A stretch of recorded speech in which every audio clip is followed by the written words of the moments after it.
তো hello guys, কেমন আছেন আপনারা? আশা করি ভালো আছেন। আর চলে আসছে আজকে একটা নতুন ভিডিও নিয়ে। তো গাইস, আমরা যখনই প্লে স্টোর থেকে অ্যাপ ডাউনলোড করি না কেন, তখন কিন্তু খুবই সহজেই অ্যাপটা ডাউনলোড হয়ে যায়। কিন্তু এমন সময় যদি একটা অ্যাপ দরকার পড়ে যায়, তখন কিন্তু সেই অ্যাপটা যে ডাউনলোড না হয়, তাহলে কিন্তু খুবই খারাপ লাগে এবং খুবই প্রবলেমে পড়ে যায়। ঠিক আছে, তো মনে করেন এই অ্যাপটা আমি ডাউনলোড করছি। ঠিক আছে, তো জাস্ট আমি একটা অ্যাপ ডাউনলোড করার চেষ্টা করছি এখানে। ঠিক আছে, তো 28 MBর একটা অ্যাপ জাস্ট এখানে ইনস্টল করার চেষ্টা করছি। এটা কি হয়, এটা কিন্তু একটা পেন্ডিংয়ে পড়ে যাবে। তো পেন্ডিংয়ে পড়ে যাবে, এটা কিন্তু লোডিং হয়ে যাবে, অথচ এটা ডাউনলোড হয়ে যাবে না। 2 ঘন্টা 3 ঘন্টা 4 ঘন্টা এমনকি 7 দিন চলে গেলেও এটা ডাউনলোড হবে না। তো এই প্রবলেমটা কেন হয় সেটাই কিন্তু এই ভিডিওর মধ্যে আজকে আপনাদেরকে বলবো। এবং এই প্রবলেমটা দু ধরনের হয়। ঠিক আছে, দু ধরনের প্রবলেমটা হওয়ার পর যে আপনি কিভাবে এটা সমাধান করবেন সেটাও কিন্তু এই ভিডিওর মধ্যে আপনাদেরকে বলবো। তো অবশ্যই কিন্তু আপনারা সম্পূর্ণ ভিডিওটা দেখতে থাকবেন, তাহলে এবং আপনি এই সমস্যার সমাধান পেয়ে যাবেন। তো চলুন বেশি আর সময় নষ্ট না করে চলে আজকের ভিডিওর দিকে। তো প্রথমে কিন্তু আমি এখানে ক্যান্সেল করি, তারপরে আপনাদেরকে দেখাচ্ছি। ঠিক আছে, জাস্ট আমি এখান থেকে ব্যাক চলে আসছি।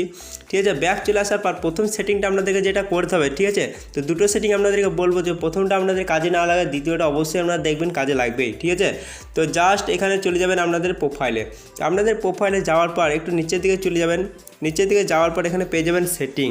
তো সেটিংয়ে ক্লিক করবেন। তো সেটিংয়ে ক্লিক করার পর এখানে আপনাদের যে নেটওয়ার্ক প্রিফারেন্স যে অপশানটা পাবেন, জাস্ট এখানে ক্লিক করবেন। এখানে ক্লিক করার পর অ্যাপ ডাউনলোড প্রিফারেন্স দেখতে পারেন, এখানে জাস্ট এখানে ক্লিক করবেন। এখানে দেখতে পারেন 3টি অপশান আপনারা পেয়ে যাবেন: over any network, over wifi only, ask me over time. ঠিক আছে, এভরি টাইম। জাস্ট এখানে দেখতে পান যদি ওভার ওয়াইফাই অনলি থাকে, তাহলে শুধুমাত্র আপনি কি করতে পারবেন, শুধুমাত্র ওয়াইফাই দিয়ে অ্যাপ ডাউনলোড করতে পারবেন। আপনি যদি এই ওভার ওয়াইফাই অনলি যদি করা আছে আর আপনি যদি এখানে আপনার মোবাইল ডাটা ইউজ করছেন, তাহলে কোনো মতেই কিন্তু আপনি নিজের ডাটা দিয়ে আপনি অ্যাপ ডাউনলোড করতে পারবেন না। ঠিক আছে, আপনি যখনই ওয়াইফাই দিয়ে কানেক্ট করবেন, তখনই শুধুমাত্র এটা আপনি অ্যাপ ডাউনলোড করতে পারবেন। তো শুধুমাত্র যদি আপনি মোবাইল ডাটা ইউজ করেন, তাহলে শুধুমাত্র ওভার এনি নেটওয়ার্ক জাস্ট এখানে ক্লিক করে দেবেন। ঠিক আছে, এটাই ক্লিক করে দেওয়ার পর এখানে দেখতে পারেন ডান অপশান আছে, জাস্ট ক্লিক করবেন।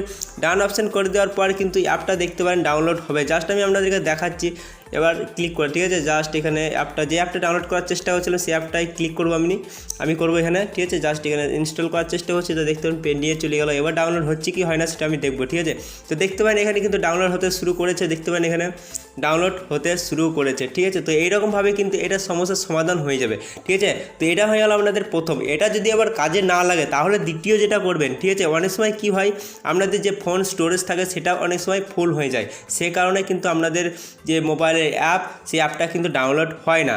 ঠিক আছে, তো দ্বিতীয় সেটিংটা করার জন্য আপনারা চলে যাবেন আপনাদের মোবাইলের সেটিংয়ে। ঠিক আছে, তো আপনাদের মোবাইলের সেটিংয়ে যাওয়ার পর কী করবেন, আপনাদের মোবাইলে সেটিং আলাদা আলাদা থাকতে পারে। জাস্ট আপনারা আপনাদের মোবাইলে অ্যাপ ম্যানেজমেন্ট অ্যাপ, ঠিক আছে, এইরকম সিস্টেম থাকে। আমার যেমন আছে অ্যাপ ম্যানেজমেন্ট, জাস্ট এখানে ক্লিক করবো। অ্যাপ ম্যানেজমেন্টে ক্লিক করার পর এখানে কী করবেন, একটা অপশান পেয়ে যাবেন অ্যাপ লিস্ট। ঠিক আছে, তো অ্যাপ লিস্টে ক্লিক করবেন। এই অ্যাপ লিস্টে ক্লিক করার পর আমি একটু দেখিয়ে দিচ্ছি, এখানে কিন্তু আপনার মোবাইলের সমস্ত অ্যাপ পেয়ে যাবেন, যে সমস্ত অ্যাপ আপনার মোবাইলে ডাউনলোড করা আছে। ঠিক আছে, এখান থেকে আপনাদেরকে যে সমস্ত অ্যাপ আপনি কোনো রকমভাবে ইউজ করেন না বা কোনো দিন ওপেন করেন না, সেই সমস্ত অ্যাপকে কিন্তু এখান থেকে ডিলিট করে দেবেন। ঠিক আছে, ডিলিট করে দেবেন। এবং কীভাবে আরেকটু স্টোরেজ আপনি খালি রাখতে পারবেন সেটাও কিন্তু এই ভিডিওর মধ্যেই বলছি আমি। ঠিক আছে, তাহলে এখান থেকে আপনাদের খুঁজে বার করতে হবে যে সমস্ত অ্যাপ আপনি কোনো দিন ওপেন করেন না বা ইউজ করেন না। ঠিক আছে, তো আমি জাস্ট এখান থেকে কিছু অ্যাপ আপনাদেরকে আনইনস্টল করে দেখাবো। ঠিক আছে, তো জাস্ট একটু নিচের দিকে চলে যাই। তো নিচের দিকে যাওয়ার পর এখান থেকে ওপর দিকে একটু যাই। তো আপনাদেরকে এখানে খুঁজে বের করে নিতে হবে যে অ্যাপটা। ঠিক আছে, তো দেখতে পারেন এখানে কিন্তু অ্যাপ একটা পেয়েছি, কি মজ বলে অ্যাপ। এই অ্যাপটা কোনো দিন আমি ইউজ করি না, সেই জন্য কী করবো, জাস্ট এখানে দেখতে পারেন আনইনস্টল লেখা আছে। ঠিক আছে, আনইনস্টল, এই আনইনস্টল এখানে ক্লিক করবেন। আনইনস্টলে ক্লিক করার পর এখানে দেখতে পাবেন এই অ্যাপটা কিন্তু আনইনস্টল করতে বলা হচ্ছে, জাস্ট ওকে করে দেবেন। এই অ্যাপটা কিন্তু আনইনস্টল হয়ে যাবে। তো এইরকমভাবে কিন্তু আপনি যে সমস্ত অ্যাপ এখান থেকে ইউজ করেন না, সেই সমস্ত অ্যাপগুলো কিন্তু এখান থেকে আপনি আনইনস্টল করে দেবে। তো এখান থেকে দেখতে পারেন এখানে মেসো অ্যাপ। তো মনে করেন এই মেসো অ্যাপটা এখানে খুঁজে না পাচ্ছেন না, তাহলে কী করবেন, সোজা আপনাদের উপরে সার্চ বারে চলে যাবেন, এখানে কিন্তু মেসো অ্যাপটি পেয়ে যাবেন। ঠিক আছে, তো দেখাচ্ছি আপনাদেরকে, দেখতে পারেন মেসো এখানে চলে আসছে। এই অ্যাপটাকে জাস্ট এখানে আনইনস্টল করে দেবেন। এটা হয়ে গেল আপনাদের আনইনস্টল সেটিং। ঠিক আছে, এবার আনইনস্টল করার পর আরও কীভাবে আপনি ফোন স্টোরেজ খালি রাখতে পারেন সেটা বলছি। এবার তা মনে করেন আপনি যে সমস্ত অ্যাপ বড় অ্যাপ, সে সমস্ত অ্যাপের কী করবেন, চলে যাবেন অ্যাপে, মনে করেন ফেসবুক অ্যাপ। তো এখানে ফোন স্টোরেজে চলে যাবে। ফোন স্টোরেজ যাওয়ার পর এখানে দেখতে পাবেন টোটাল স্টোরেজ যেটা আছে 1.5 GB। ঠিক আছে, তো দেখতে 1.5 GB মানে 1 GBরও বেশি স্টোরেজ কিন্তু এই ফেসবুকে রেখে আছে। তো জাস্ট আপনারা কী করবেন, এখানে ক্লিয়ার ক্যাশ যেটা আছে 439 MB, জাস্ট এখানে ক্লিক করবেন। ঠিক আছে, ক্লিয়ার করবেন। তো দেখতে পারেন এখানে কতখানি এমবি আমার কমে গেল, দেখতে পারেন আপনি সঙ্গে সঙ্গে দেখতে পারেন এখানে।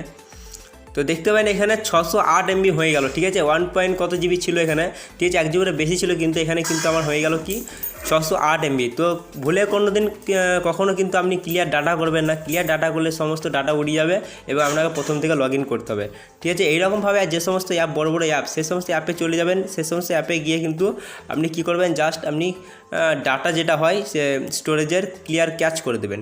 দেখতে পারেন এখানে 831 এমবি আছে টোটাল। তো আমি জাস্ট এখানে 60 পয়েন্ট যেটা 58 যেটা আছে সেটা কিন্তু ক্লিয়ার ক্যাচ যেটা ডিলিট করে দেবো, দেখতে পারেন এখানে, ঠিক আছে। এইরকমভাবে কিন্তু আপনি খুব সহজেই কিন্তু এটা ক্লিয়ার করতে পারবেন, ঠিক আছে। যেমন মনে করে আরও কিছু আপনাদেরকে দেখাচ্ছি। তো মনে করেন মেসেঞ্জারে যদি যায়, মেসেঞ্জারে দেখতে পারেন স্টোরেজে গিয়ে 286 MB, just clear catch 8 MB, 277 MB হয়ে গেল, ঠিক আছে। তো এইরকমভাবে কিন্তু আপনি খুব সহজে আপনার মোবাইলে ফোন স্টোরেজটাকে খালি রাখতে পারবেন এবং খুব সহজেই কিন্তু আপনার মোবাইলে অ্যাপগুলোকে ইনস্টল করতে পারবেন। তো এই ভিডিওটা আপনাদের কেমন লেগেছে অবশ্যই কিন্তু কমেন্ট বক্সে কমেন্ট করে জানাতে ভুলবেন না। আর এই ভিডিওটা যদি আপনাদের একটু কোনো উপকারে আসে তাহলে কিন্তু অবশ্যই একটা লাইক দিয়ে উৎসাহ বাড়িয়ে দেবেন, যাতে আরও ভালো ভালো ভিডিও আপনাদেরকে দেখাতে পারি। আর এরকম ভিডিও পেতে অবশ্যই কিন্তু চ্যানেলটাকে সাবস্ক্রাইব করে নোটিফিকেশন বেলটাকে অল করে দেবেন, কারণ আমি যখনই ভিডিও আপলোড করবো সঙ্গে সঙ্গে আপনার মোবাইলের নোটিফিকেশান চলে যাবে। তো গাইস আজকে আমাদের এতটাই, দেখা হবে পরে একটা কোনো ইন্টারেস্টিং ভিডিওর সঙ্গে, তখন আমাদের চলি, টাটা, বাই বাই।